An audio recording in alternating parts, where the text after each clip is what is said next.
கேழ்வரகு கொழுக்கட்டை எப்படி சேர்த்துன்னு பார்த்துக்கலாம். அதுக்கு கொஞ்சமா நெய் சேர்த்துக்கலாம். துருவின தேங்காய் சேர்த்துக்கலாம். நல்லா வதக்கிட்டுக்கலாம். 1 கப் அளவு நாட்டு சக்கரை சேர்த்துக்கலாம். 1 கப் தண்ணியும் சேர்த்துக்கலாம். நல்லா கொதிச்சு 1 கப் அளவு கேழ்வரகு மாவு சேர்த்துக்கலாம்.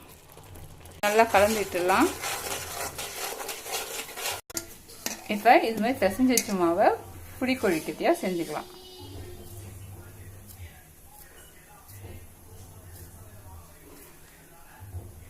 இட்லி குண்டால வச்சு ஆவி கட்டிடலாம்.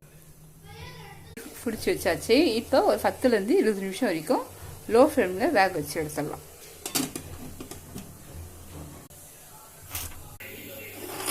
நம்ம ராகி கொழுக்கட்டை சூப்பராக ரெடி ஆகிடுச்சு.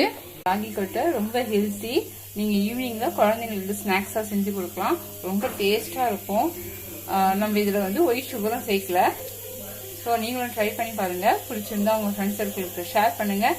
ப்ளஸ் உங்கள் கமெண்ட்டையும் சென்ட் பண்ணுங்கள். அப்படியே அந்த லைக் பட்டனையும் அமைக்கிடுங்க.